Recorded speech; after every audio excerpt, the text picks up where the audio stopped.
you. All right. What's up, you guys?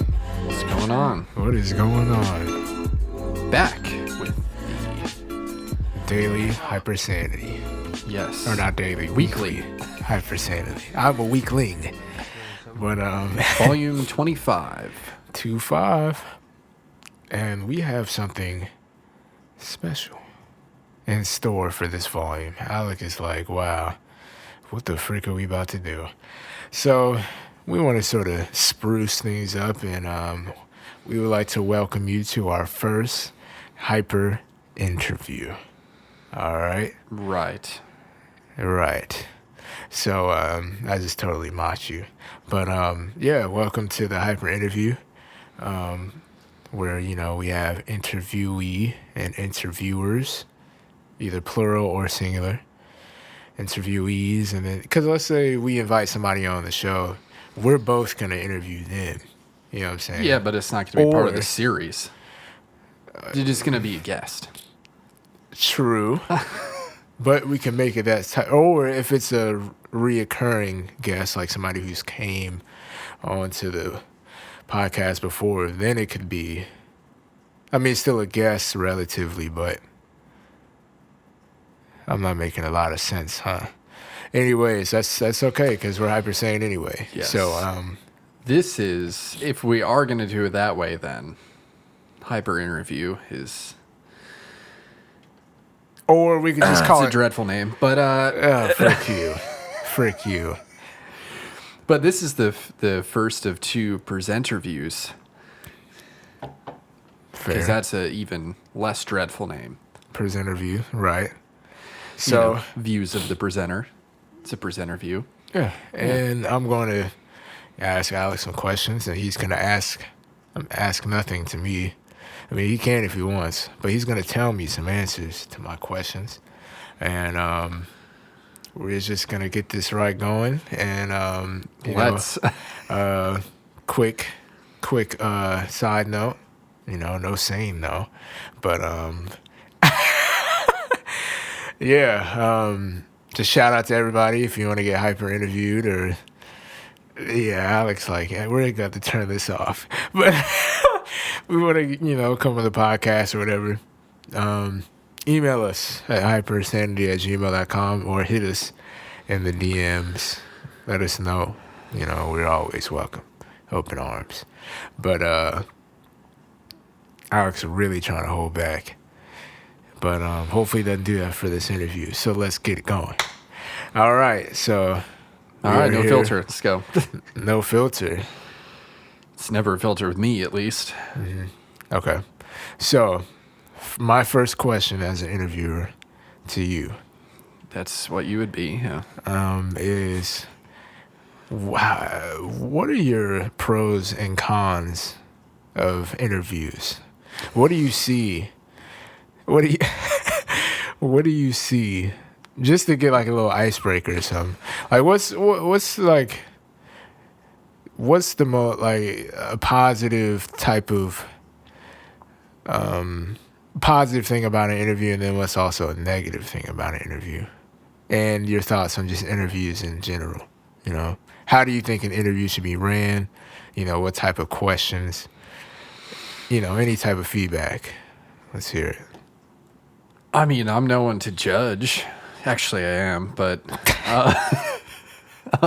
Try to keep my composure. what makes a good interview? I don't know. We don't know. I don't know what makes a good interview, but I know what makes a bad interview question would just be. Where do you see a lot of yourself in 10 times. years? Oh, well. Which yeah. I was going to ask you that, but I'm glad you told me that one night. I mean, like, you don't can do if that. you want, but I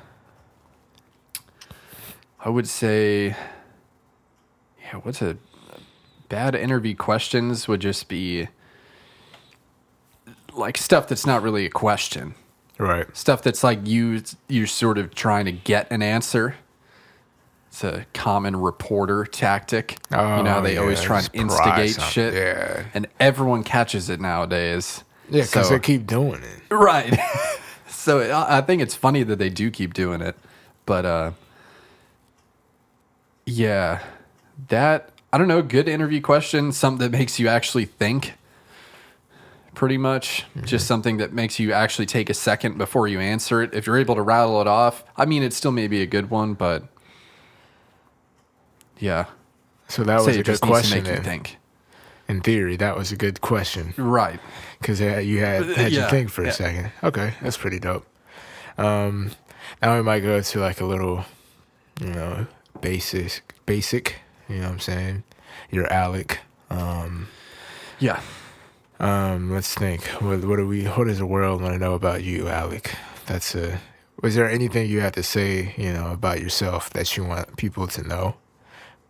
Or, you know, you want to, like, any disclaimers or anything, or? Well, I guess we'll go with the current revelation that I tend to not be so open to new people about showing my intolerance for idiots. That's a good one. So, yeah, just know. Yeah, he's on crack watch. So if you're an Especially idiot around now. him, So be careful for right now. Cause I'm pushing it right now. but He was. but yeah, I mean, no, go ahead. Sorry, No, that was it. yeah, that I mean, that's one thing. I don't know. It's always really hard to think of something on the spot. Like, you know, what's one thing that you want people to know about you? I don't know, Tough, though. because it may not be something that you necessarily want people to know, but like something that people end up knowing about you just from the way that you are. That's good. That is something that you want people to know. So maybe you should just let don't say anything. Just let whatever you do or say speak for itself. I guess so, Fair. in some way or another. Fair. Okay. And you're currently enrolled in school. Yes. What made you want to go to school? College in general. Well, we'll say college. Yeah, because college is more of a choice. Well, music did to start out. Music. Yeah, we could go through that a little bit. Okay. I've had sort of a wild ride through college, which, No pun intended, because he does ride mountain bikes. yeah, and eights, but two to be exact. So, you know, the 8 train, if you get the jazz reference. Anyways, so, yeah, so started out by my buddy, actually, who I went to high school with, was a year ahead of me. And he convinced me to audition for the music school that he was attending, which is Berklee College of Music in Boston. And, you know, so I applied to several in-state colleges, you know, Florida State, UF, I think UCF, because everyone applied there. Sort of a bunch of fallbacks. I had ended up auditioning for, on trumpet for FSU. But then I had also lined up this satellite audition for Berklee, which was, you know, they do them all over the country at a certain time of, I think mine was actually pretty late. Yeah, it was on my birthday, believe it or not. So it was on my birthday, my last semester of high school, and the decisions came out, I think, March 31st. My birthday is on the 26th, so only about a month in between. So mine was pretty late in respect to a lot of the other auditions around the country. So yeah, 2.5. So ended up doing it. You know, practiced. It was you know, play a jazz standard. You know, have a track ready. Know how many choruses you're going to improvise. And then, you know, so play the tune, improvise, play the tune again, and then end it. So I had to, you know, chop a track. So I had that. And then there was a lot of like a listening stuff. It was like they would clap a rhythm and I would have to clap it back. I mean, some of it was, you know, infantile, but when you think about it, it probably weeded out a lot of people. And so, So yeah, did that. It was like 15 minutes. Took 2.5 hours to drive there and back home. So 5 hours traveling for 15 minutes. And yeah, ended up getting in. So obviously I was going to go because that's what I wanted to do. Music was huge for me through middle school and high school. So went there for a year, and at the end of the year sort of started to reevaluate, do I really want to do music? I realized that I wasn't actually as good as some of the other trumpet players. So, it was a bit of a reality check. And at the end of the day, I decided to stop going to Berkeley, but I ended up staying in Boston for the next semester, and I just worked, and I lived with that buddy that convinced me to audition for there. And all the meanwhile, I applied to other schools. And so what I ended up doing at the time was I decided to let me get a fresh start. And so ended up out of some of the schools I got into, I ended up going to University of Miami. So I started there the following January. And I went there. And from that point, that year was sort of a blur because a lot of stuff went downhill. I was doing bad in school. I was living by myself. I didn't really know anyone down there. So it was sort of a dark time for me. And the only thing at that point in time, funny enough, was cycling that kept me sort of, moderately sane. And from that point, my parents had found out that I was doing bad, and so it came clean about that, and they helped me reassess. And so since I knew a lot of people who went to FSU, I came up with a plan, found out about the community college's transfer program, and so ended up coming up, found a place to live, even though it was spring semester, and started at the community college, and then ended up transferring to FSU for engineering, and now we're here. Interesting. Very interesting. Yeah, so That's quite a lot of changes. And also to note, when I was in Miami, I was thinking about doing something medical. I didn't know that. So, yeah, but this was an infantile thought at the time. It was just sort of to have some kind of direction. So I was going to do, I think I had declared like microbiology or something. Yeah. But yeah, just the atmosphere at UM and stuff, it was bad. It was huge. Lecture classes, couldn't focus. I actually took physics for the first time there, failed it. Whereas at TCC got an A. So that shows you how much that affected it. But yeah. So music to engineering. And I usually leave out the UM part because it's sort of irrelevant in the scheme of things. Not at all, though. I mean, yeah, it's not completely irrelevant, but it obviously forced me to get out of that situation and end up coming here. But other than that, Right. it didn't really have any sort of Purpose. right more than its negative effects on my life. So, Gotcha. yeah. And now you're, on the tail end of your schooling career. Yeah. Interesting.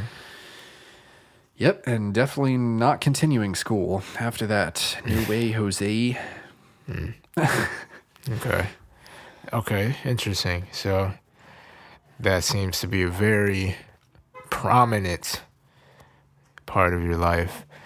Going back to Berkeley, how did music sort of, affect? How did working on music? How was that for you every day? Because I know working on something every day is sort of can get very tedious, can get very mundane in a sense. Like, did that change how you felt about music? Like, just because you were trying to get to that next level for you, right? Other I don't than know. high school. For that year, at least, the only thing that sort of deterred me a bit was playing, believe it or not, because I was always getting bothered to, go out to jazz clubs and just, sit in, like play a tune, in front of just a random crowd. Oh. So in high school, I played a lot of lead trumpet in the jazz big band. It wasn't, like a small, quartet or something. Mm-hmm. So, I was just reading music, and I was good at doing that. I could sight read, I could play high, and that was sort of the end of it. Gotcha. But improvisation was a very weak point for me. So going to Berkeley, which is, where it's, openly accepted, especially just in the local community. There was a jazz club that everyone would always go to, Smalls. Mm-hmm. And you would just go and you could, go up and play a tune and improvise and then, go back and sit down, if you bring your horn. Or you could just go to listen. But if you were to go to listen, you were with people, they would always try and get you to go up and play, to get the exposure. And I understood that, but at the same time, it wasn't something that I was looking to do in the future with it, like improvise and all that crazy stuff. So I was like, yeah, no, that was like the one thing that made me nervous out of all my time there. It was having to improvise something that I never really improved upon. Just like I knew theory, I knew stuff, but when it came down to actually utilizing it to play something made up, that wasn't for me. So my creativity stopped at about that point for playing. But so I did an ensemble you had to have each semester, and obviously in those, improvisation was a big thing. So they try to get you to do that just in any of the songs that were played during the classes. So I would say it got a little bit better, but I was still nowhere near the level of, like, I would say an average person at that point was. For Berkeley. Right. Okay. And so, other than that, doing the music stuff every day was great. I mean, we had the schedules there are crazy. It was almost like high school. You had like 7 or 8 classes a semester. They were all really low credit-wise, like 1, 2, max 3 credits. But 3 credits were usually your liberal arts class because it was not a school of music, it's a college of music. So they have a liberal arts requirement as opposed to just straight-up music. So, but yeah, I mean, it was cool. We had a separate class for harmony, separate class for ear training, separate class for arranging. I took an elective that was jazz history.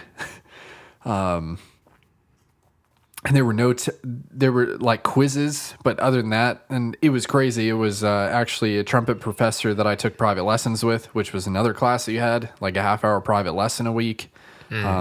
Trumpet professor that taught it from memory. Wow. Jazz history. And we would have like whole outlines. I think I even still have them. That's of just incredibly detailed stuff. Yeah. So the dedication, obviously, at this school was there. But yeah, I'm probably getting off topic. But yeah, doing music stuff every day, it was great. I learned a lot about harmony and arranging, and I was able to utilize all that pretty well. I made a couple of arrangements that I still have to this day for like small groups. You showed me a couple of them, especially the sheet music and stuff like that. Yeah, okay. I have the scores, have the parts. Okay. So yeah. So you said that, your creativity stopped and you said you knew all the theory. I thought that was very interesting. Do you think maybe because you were somewhat, you more strong suited towards the theory or like more theoretical that might have tampered with your creativity in a sense, like knowing too much theory sort of? No, I would say that at that point, I didn't know enough.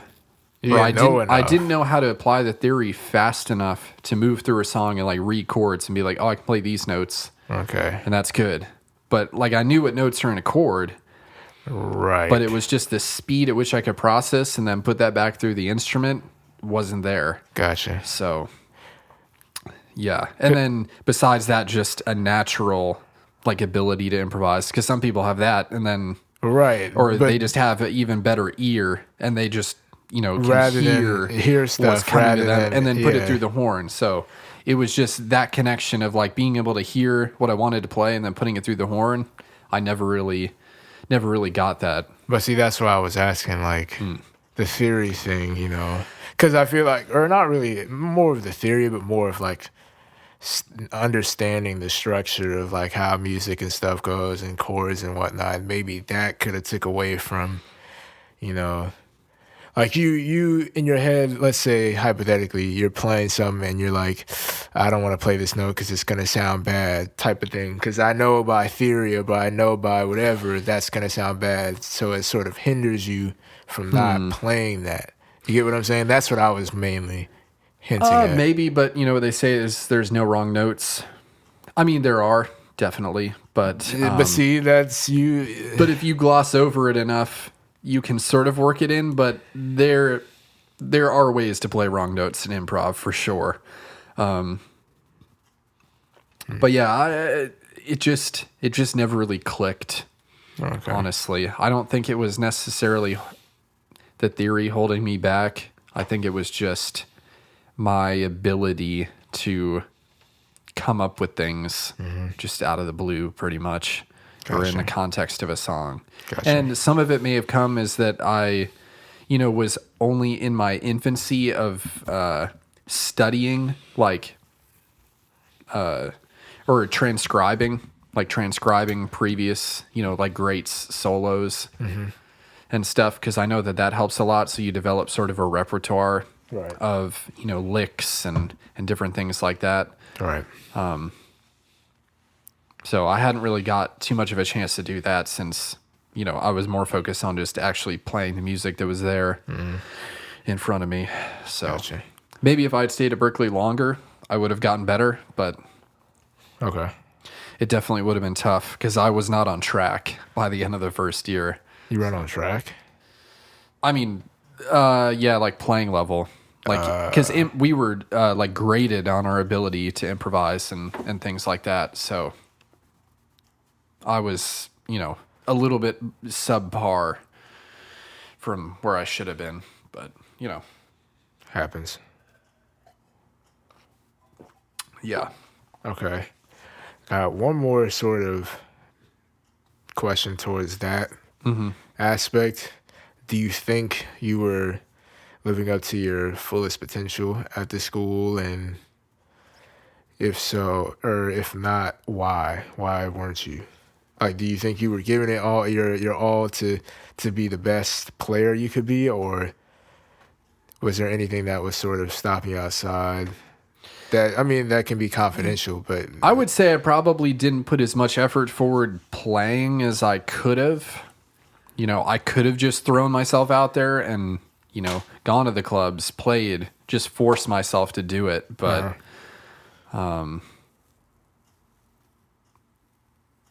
yeah, I would say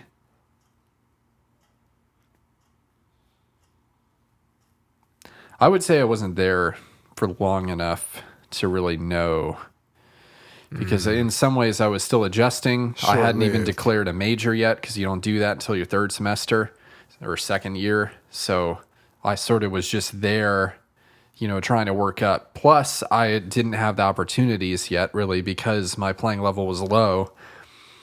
You get a rating there of your playing level. Wow. And so because of that, there are some limits as to like the ensembles you can join and things. So, the two ensembles that I was in weren't particularly interesting.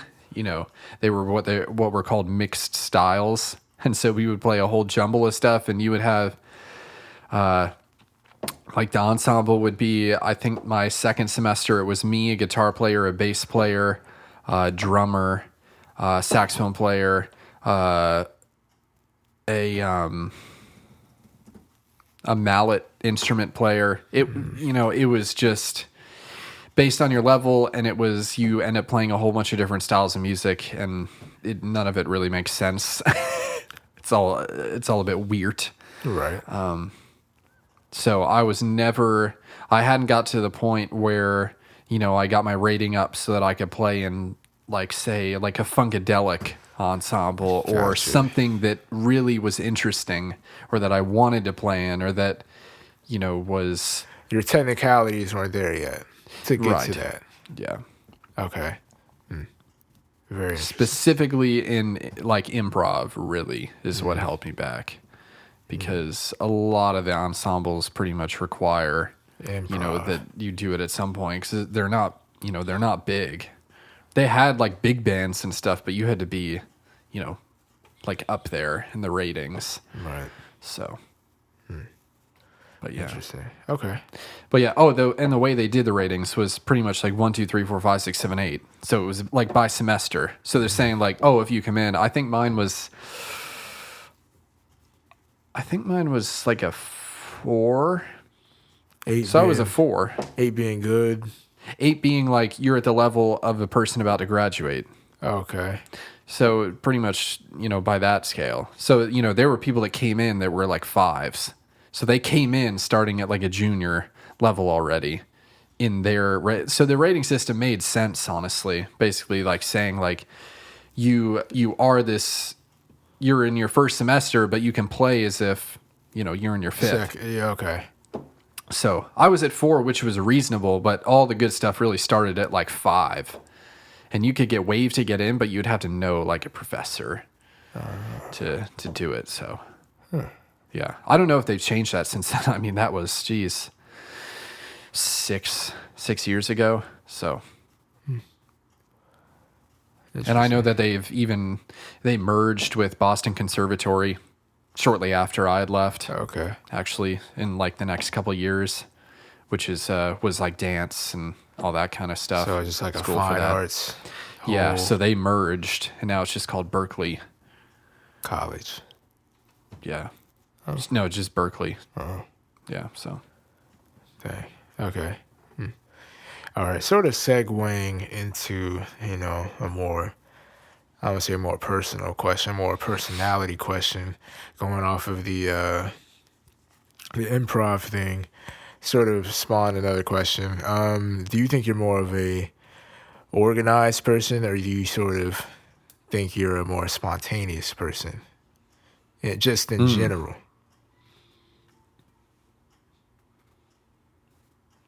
I would say that I used to be more organized. I was still somewhat flexible, but I liked things to be planned out. I would say that now, I'm a good mix of both. If things can be planned out, I'll plan them out. But I would say I'm not as organized as I used to be. Okay. For sure. And part of that is because I'm not doing as much. Say, like in high school, I was really organized. I was doing school, band, and tennis. So, I had to make sure my schedule was good and all the extracurricular stuff and all that.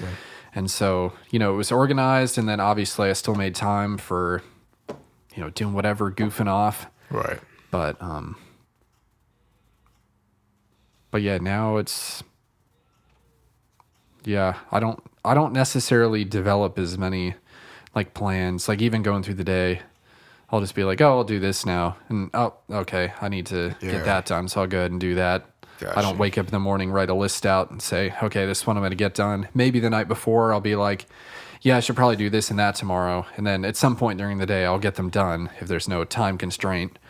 But I won't be like, yeah, I need to get this done by 11. And then I'm going to do this until 1 and then take a break. And then, yeah, I couldn't be that regimented. If I had to, I probably could, but. Okay. Yeah. So do you think that sort of applied to your decision to go to Miami after Berkeley? Or was like what applied? Like maybe you saying you can't be very organized, or or just.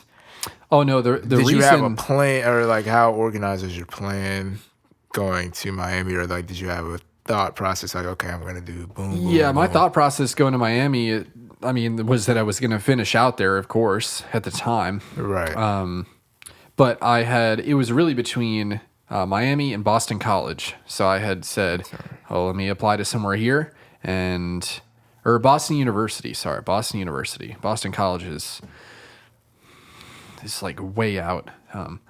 But yeah, Boston University, so public university.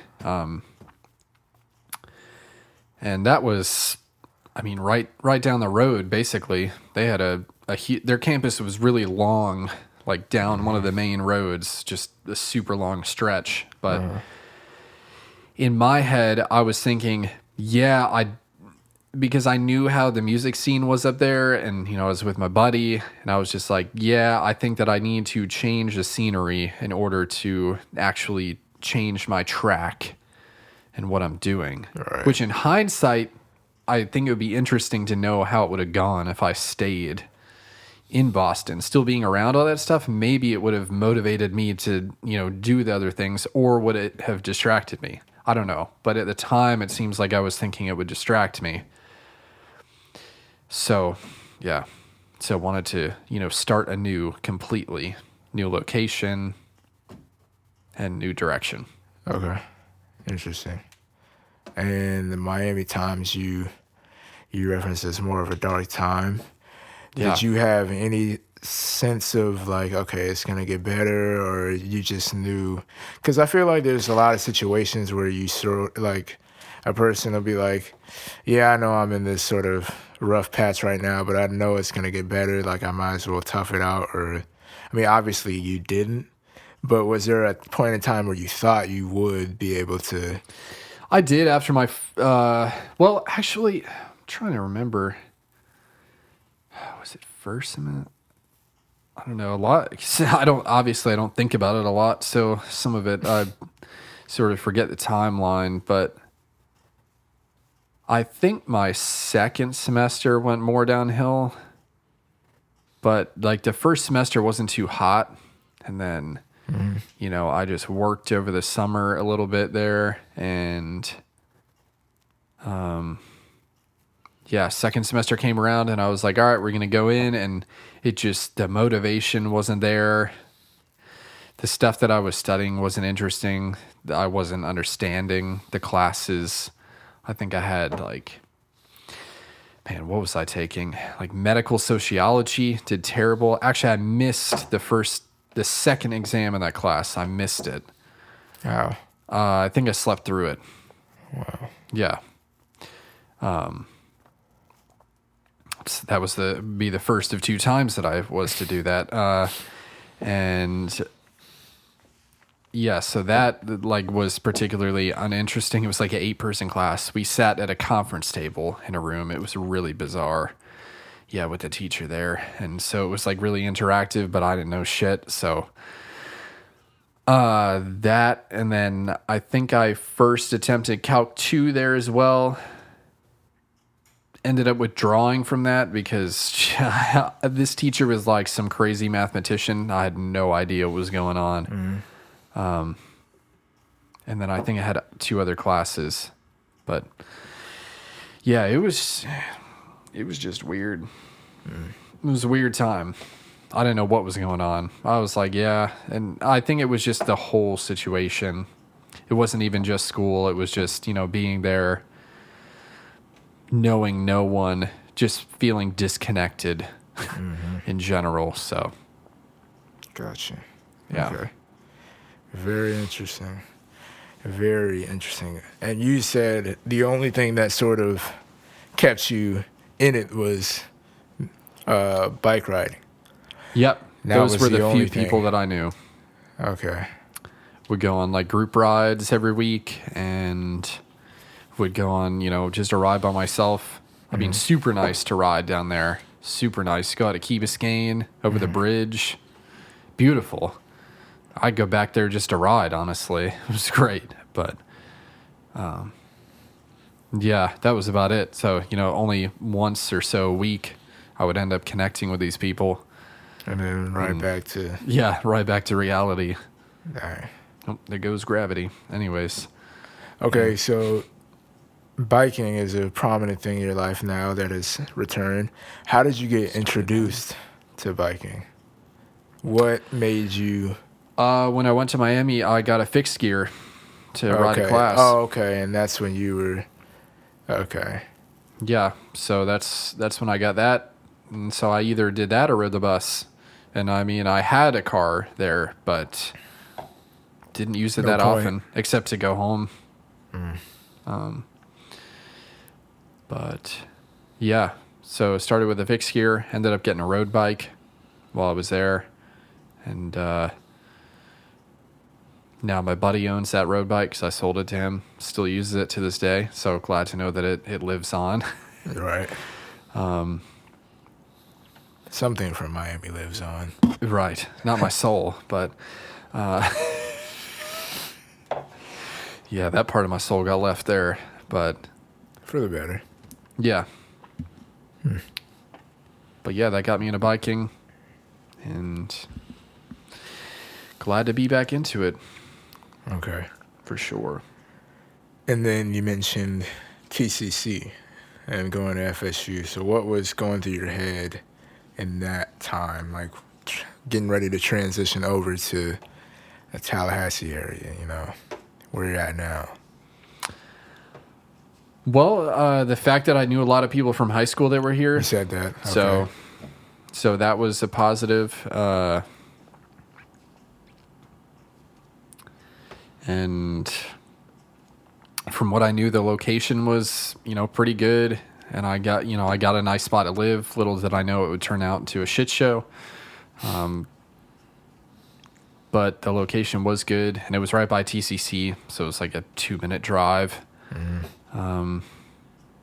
But yeah, the goal was just sort of to get to FSU. And I mean, the good thing is that along the way, made a bunch of friends, including you, a bunch of other people, met through a group, and yeah. It's good. It's very good. Yeah, history from there. Of course. Always. Okay, so looking back, would you have thought you would have made all these different, like before going to college, would you have thought you would have made all these different sort of turns and shifts into your, just because you're an organized person back then? Not necessarily, because the biggest misconception leaving high school is that you will go to college, hit 4 years, and then leave. I would say out of anything in life, that's the biggest misconception. It is. Because, well, for one, now community college, I would say, is a much bigger entity. And, places doing the program of like, hey, you can go here, get all of your bullshit classes done that have nothing to do with your major, and save money, and then go to a major university where you have already had 2 years in sort of a cross between high school / college atmosphere, and know what you want to do by then, and then just do it. 2 years, bam, done. So yeah, that definitely is the biggest. I'm 25, graduating college. Usually most people do it by 22 or even 21 if you're one of those. So yeah, I just don't think it's because people are going to change their mind. And especially at that time in your life, coming out of high school, you really have no idea who the fuck you are, to be honest. It's very true. Maybe some people do, but in my experience, a lot of people that I've known since high school are doing or are something way different than they were then. So hence now. You're right. So yeah, that's a big one. Okay. Very intriguing.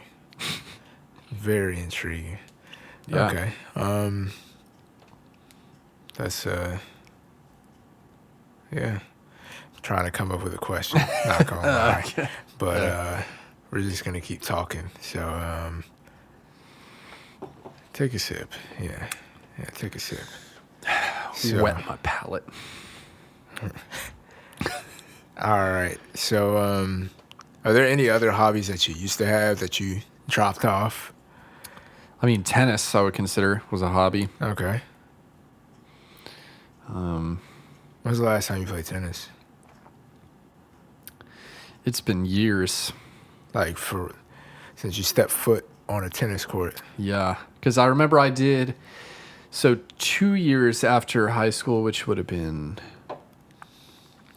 2015, I remember a buddy of mine back home, got me to play this small club, for fun doubles tournament with him. I'd not touched a racket in 2 years. All right. Let me tell you, that's enough to forget a lot.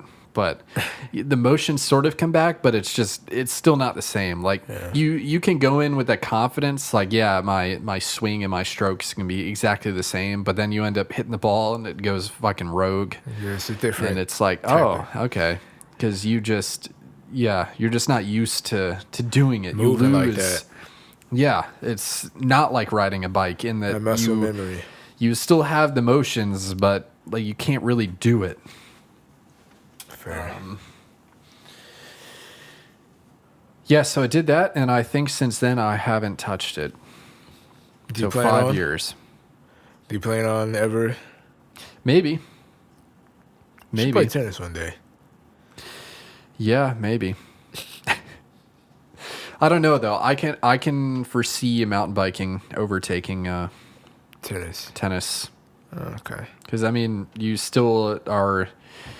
You're definitely as active, doing it. It's pretty physical. But yeah, I mean, I wouldn't rule it out. Maybe I'll pick up a racket again at some point. That's wild. 5 years. Did Yeah, you I think even it's been. think to play, or you were just like, or didn't even think about it? Just sort of hasn't even. Yeah. Wow. Dang. Crazy how things sort of change to where it's like that, It's like something you really freaked with. Now it's just like, That's how it goes. that's how it goes. Things come and go in phases, It's very true. as long or short as they may be. It's very true.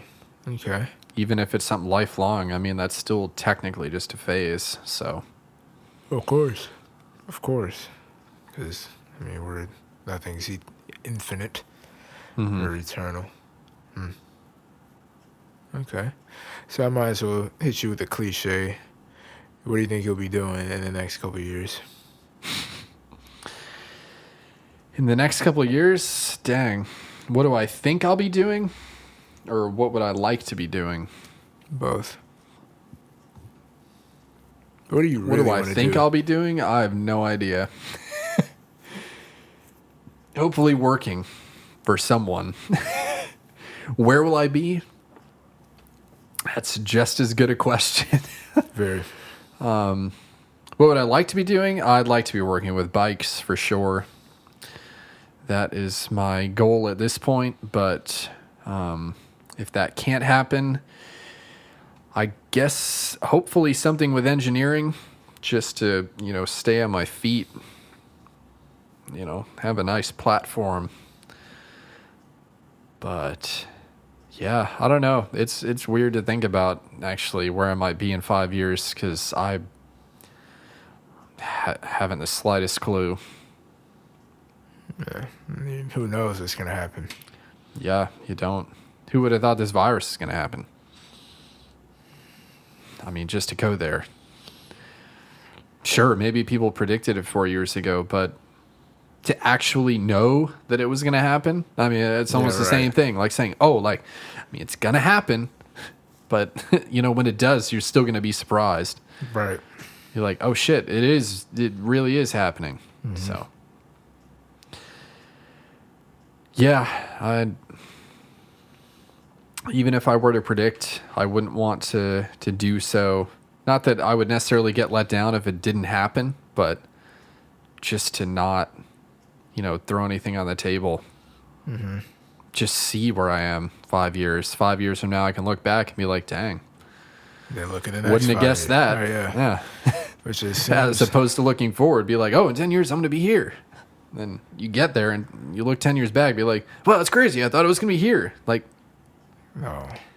Wow, that's interesting. Not. So. Huh. And like, it's crazy to think that 8 years ago I was in high school. I mean, jeez. Keywords. That's 8. a long time ago. 7 technically, but. About to be 8. Yeah, it will be 8 soon. Huh. If there was one thing you could say to your past self, What would you say? Yeah, I'm coming with the tip. You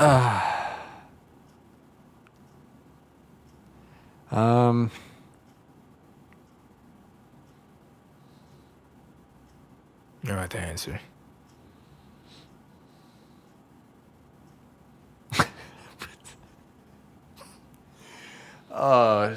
Man.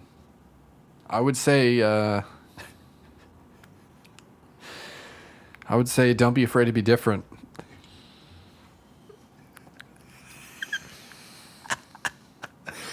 No, that's a joke. I had to come with a joke because it popped in. But Logic would be proud. yeah. Bobbert. Yeah, Bobbert would be proud. I don't know. Who is Logic? So, what would I say to myself?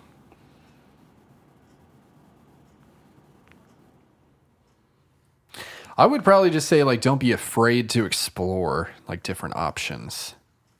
Because it definitely becomes ingrained. Like, if you end up changing your mind, you know, it's like, oh my God. Right. Like, when I made the decision to stop at Berkeley, like, that was big.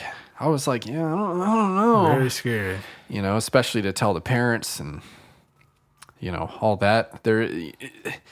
It's because I think, you know, out of my parents, you know, they both did the 4 years and done, right? And I feel like it maybe was a lot more common back in the day. Yeah, actually, I time. take that back. Father did business very briefly and then switched to engineering. But other than that, no blips, straight through. So I think just from that, and for a lot of people, you know, it becomes ingrained. You know, there's this path. So you do all the school, you add some more school at the end, which is college, and then you go off into life. But as you can see, that's not how it always happens. So yeah, I don't think there's anything. I would say that. Just, you know, don't hold back with your ideas about, you know, changing your direction. Just do it, because more than likely to, you know, turn out better than if you hold off from, you know, that thought that you have. Yeah, because you're just thinking of more bad stuff that could happen. Right. Or you end up just sticking with the path that you're on because it seems like it may stay stable when it, you know, it might just implode. So. Okay. Could you ever picture yourself not going to school? Not going to school at all? At college? Only if something else happened to, like, kick itself off. Like, say it was to be even better at tennis. Try and make that into a career. Maybe take a couple of years to do that. And even then, could always go back to school. Right. Or, you know, something different. But yeah, I would have had to have something going, probably, to not go to school, which was, you know, just the way it was raised. So I think a lot of it comes from that. But yeah. Okay. Did you have any, like, outlandish dreams? I mean, we all have those outlandish dreams in our childhood. Were any more prominent than others? I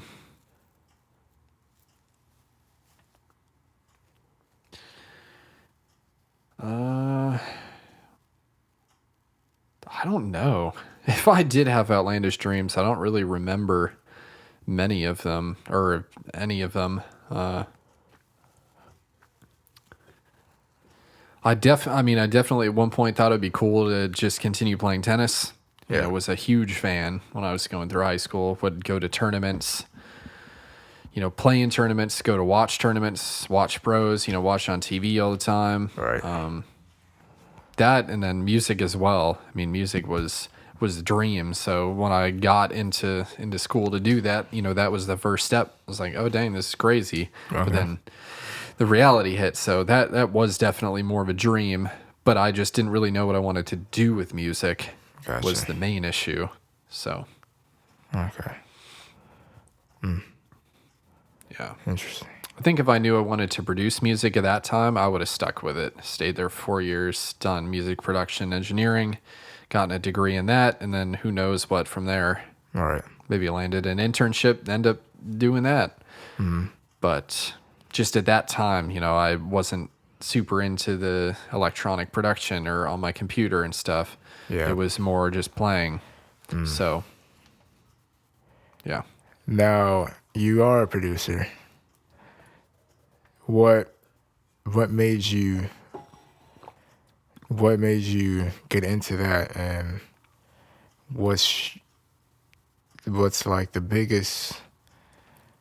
Well, we'll start with that. What made you get into producing?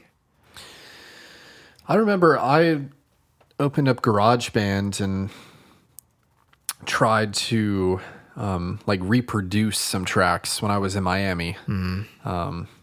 And then it wasn't until I was in Tallahassee that I Reopened that. picked it up again. Ended up getting Logic, and then really getting Logic later. But had Logic, had that at my disposal. Started making trash, and just sort of messing around with it because I had free time to do so. Yeah. Do you see that as a prominent thing in your life, like producing? Yeah, it was. It definitely hasn't been as much recently, or within like the past year or so, but starting to come back. I mean, it's still there. Still have the somewhat ability, but the creativity isn't fully back yet. So if I get there again, then I may pick it up again more seriously. But Gotcha. for right now, it's sort of still in limbo. So I guess we'll sort of wait and see what happens after the next 2 weeks. Who knows how the mindset will change at that point with no stress of school. Could transcend. I will transcend. Yeah. How much? Find out. How do you think you'll react? The first day when you finally come down from that transcending that school is done. How do you think what do you think your thoughts will be like? Like, okay, well, done with school. Now, boom. Like, do you want to find a new hobby, or do you want to? What do you think? It's probably gonna take a day, but I will definitely switch focus back to trying to get a job.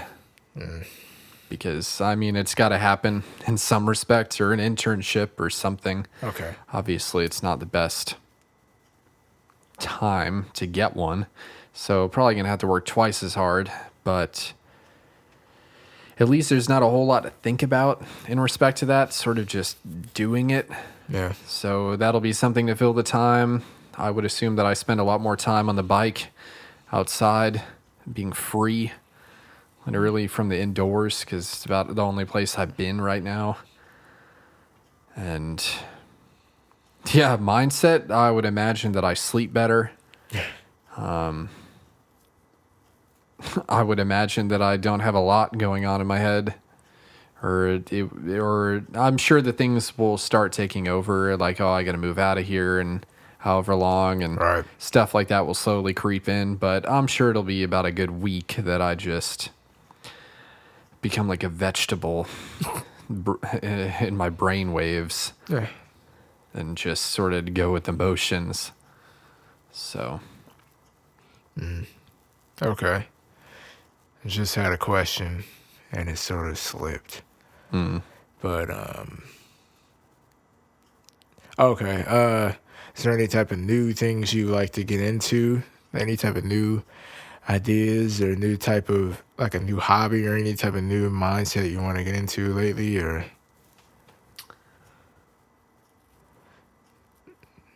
too busy to think in that way? I just want to get a lot better at mountain biking.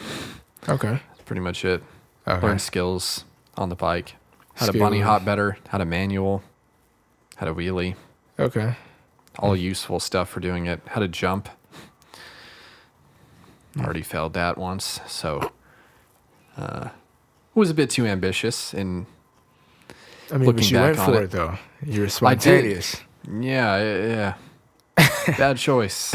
Long recovery because apparently I have a frail ass body at the moment. But yeah, it's just from those 8s, man.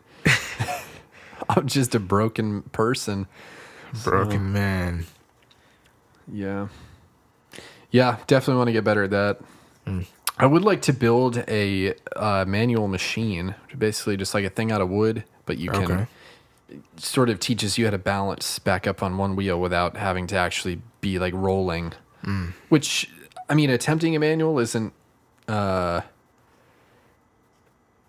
isn't necessarily dangerous because you just roll back too far, you just take your feet off and stand up pretty much.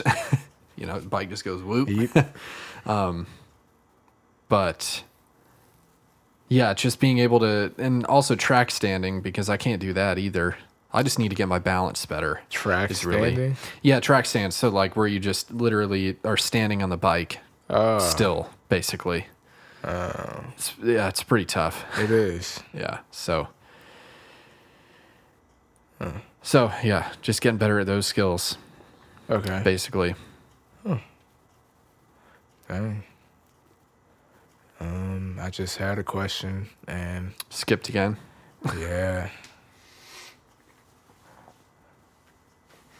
Wow. Wow. What's the time looking like? Okay. Well, that's a good, decent. But I got like one more sort of topic. Okay. Sort of to close out. How do you feel about this podcast, Hypersanedy? And what were your expectations going into it? What were my expectations? Well, seeing as this wasn't the original podcast idea,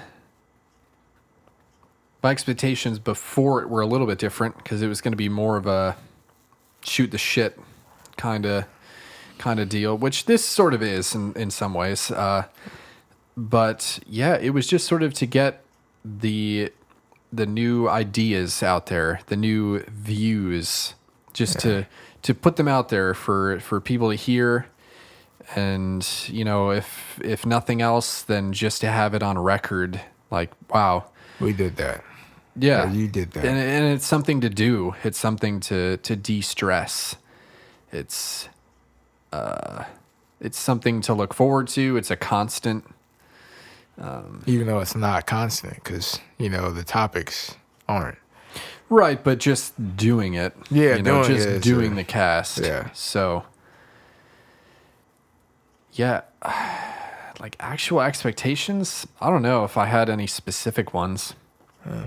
I just hope that, more people find it interesting and end up listening. I would like more people to hear it for sure. I feel like that's what anyone who does a podcast, sort of wants is just people to hear it and enjoy it, the content. So yeah. Okay.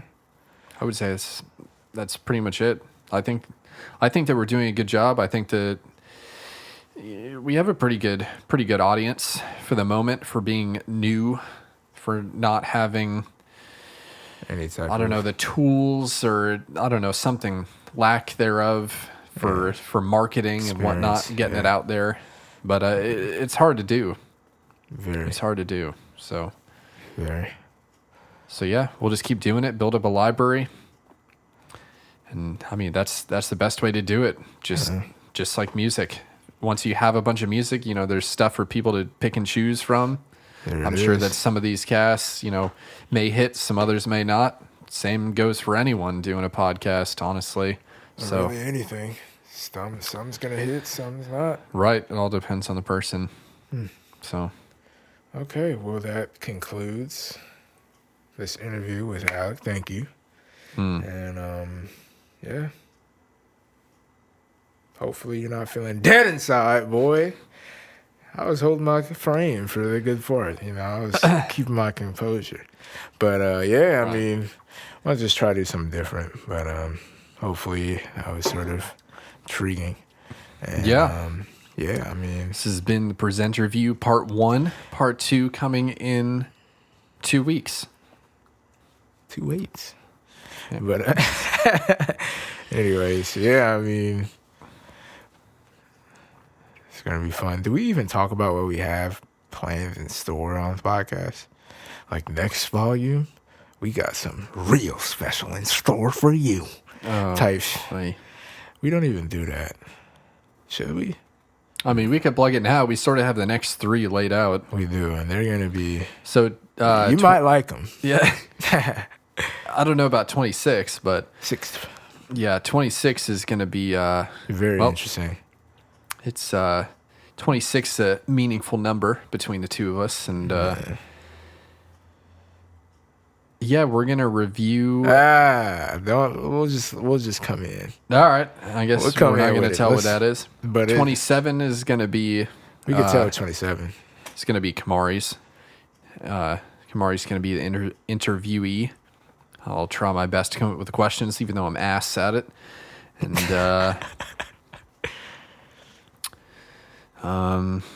yeah, 28. It's gonna be a fucking party. It's a magical number too. Yeah, that's a meaningful number for us. Funny enough, that will be.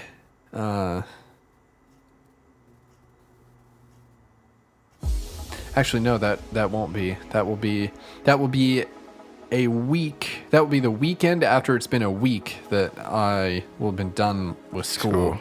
2/8. So after that week of 8. nothingness for me, which can I talk talked about about, then yeah, we can mention it. Get the full. Anyways, the full. Let's not say. The full disclosure. Anyways. Yeah. Anyways, yeah. A lot to look forward to. A lot to look forward to. And like I said, or like we said before, email us, hit us up. Got any questions, concerns? If you want to know more. And yeah, I mean, till then, you can do the honors. All right. Stay hyper sane.